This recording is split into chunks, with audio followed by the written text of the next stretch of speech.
Hey fam, I want to talk about how my health story is connected to the law of attraction. Woo, this is going to be some deep stuff, so stay tuned.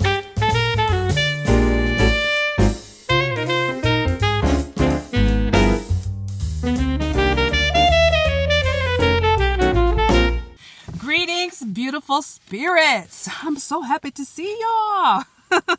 I see you in spirit, even though this is a video.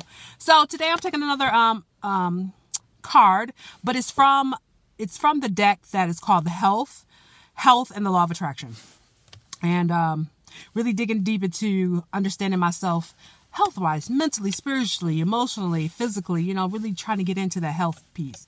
And I love this card. It's the first one in the deck, and it says, "My health story and the law of attraction." And y'all know, got to put on my specs, got to put on my extra eyes in order to read. Whew. Each and every component that makes up your life experience is drawn to you by the powerful law of attraction, and its response to your thoughts you think and the story that you tell about your life. The thoughts you think and the stories you tell about your life. Your money and financial assets, your body's state of wellness, your clarity, your flexibility, your size, your shape, your work environment, how you are treated, work satisfaction and rewards, indeed the very happiness of your life experience in general, is all happening because of the story that you tell yourself. Can I get an amen? Amen. Woo woo. Ooh. This card so speaks to my spirit and my soul because, man, I don't know about y'all, but ever since I was a little kid, I've been telling myself a whole lot of different stories about my life. And for the most part, what I've done is I've really created and lived by a victim story.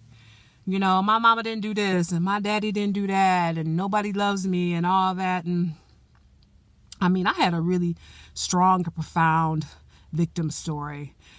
And it's not to say that it didn't debilitate me so much, because I was a high achiever. I was very strong-willed, and I was a smart kid, so I loved using my mind, and I really strived for excellence. Always was trying to be the best. So always making all A's, always learning something new, being on the front end of whatever. And so, but I had a victim story because I felt like, I think number one is that I felt like no one asked me how I felt, and I wanted someone to know how I felt. I don't know what it was about me as a kid, but no one asked me, like, Charlotte, well, how do you feel? And I would see in movies and see in interactions with other people how people would check in with each other about how they felt and what was going on in their lives, but no one did that with me. And I kind of felt like, why is nobody asking me about how I feel? And I think the other thing that I created a huge victim story around is the fact that my mother didn't say she loved me. And that's all I really wanted. Like, I love my mother. She was God in my life.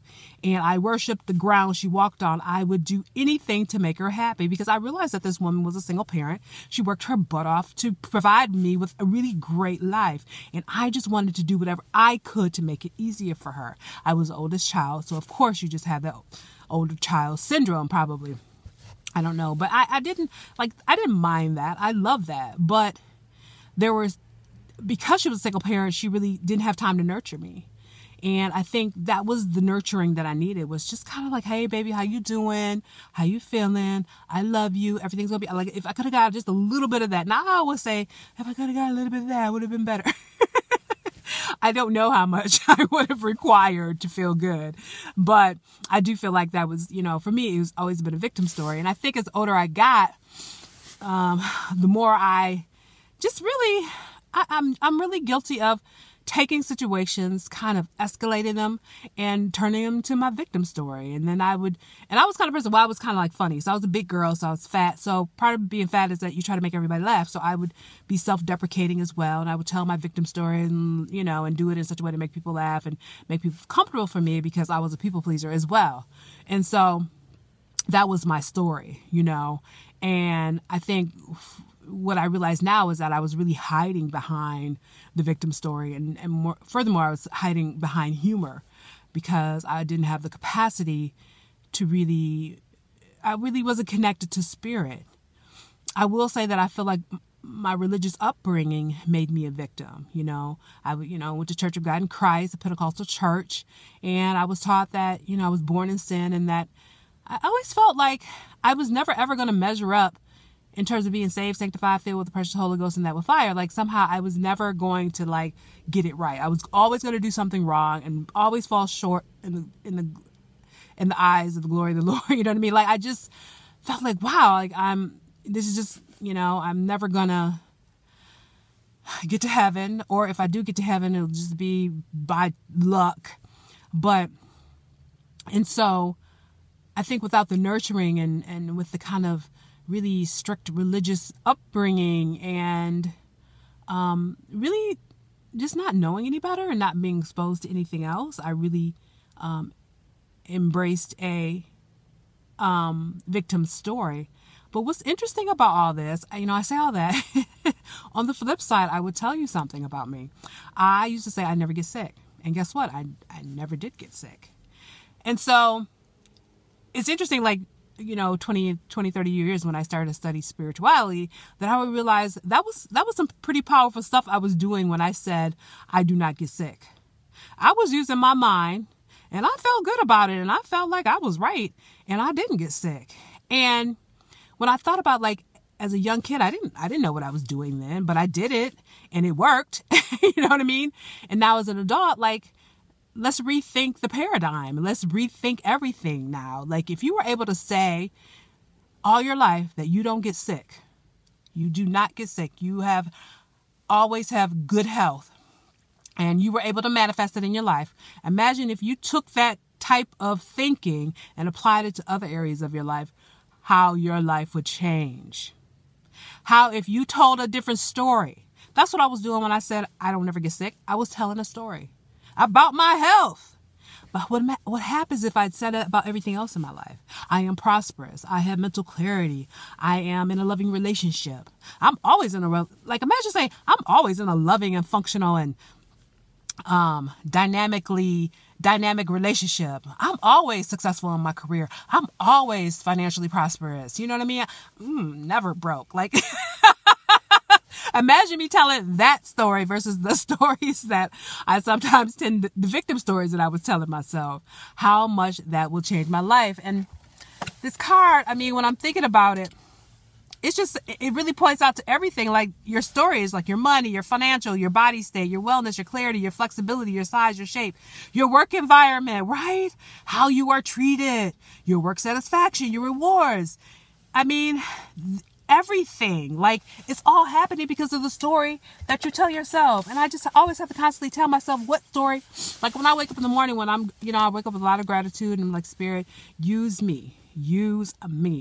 And then really, I find that I am most successful in the day when I tell a story.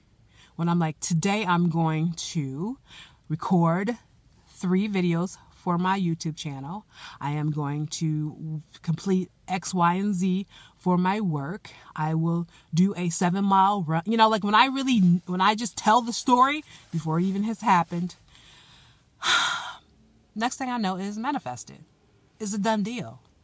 And so when we're thinking about our health, and understand that your health it's all encompassing. It's physical and non-physical. It's the psychological, it's the mental, it's the emotional, it's the physical. And that all of it, the manifestation of it, is really based on the story that you tell. So fam, tell me, what story are you telling about your life? All of it, some of it, whatever you want to tell me. Share with me, because this is not a monologue. This is a dialogue. And I really want to talk to you guys about the story. And also tell me about, what do you do with those victim stories? Because I'm going to do a whole video on victim stories, because I think, I just think culturally we have made some kind of social agreement to all be victims and to tell our victim stories. That's how we bond with each other. But I'm telling you, it doesn't work. It doesn't really bind us to anything. If anything, it keeps us further apart, keeps us in fear, and keeps us disconnected from the truth. So tell me, what is your story? I would love to hear from you. I'm with you, fam. I am with you. And let's tell a new story. Let's tell the truth. The truth of who and what we are, which is that we are perfect, whole, and complete, and that we have been created by an infinite intelligence that can manifest any and everything in our lives, but most importantly, love, right? A whole bunch of love, right? Unconditional love. Thank you, fam. Thank you so much for sharing your light and energy with me today. I totally appreciate you. Take care now. Thank you so much for joining me today. I hope you got a little something out of it, and I look forward to sharing with you more of my thoughts about spirituality. Understand that this ain't meant to be no monologue. I'm not preaching at you, but this is a space for discussion. So please, pretty please, with sugar on top, leave your text or video comments below because I'd love to hear from you. And don't forget to subscribe and like this video. I'll see you next time, wishing you nothing but peace, prosperity, and a whole bunch of love. Take care now, beautiful spirits. I love you, and namaste.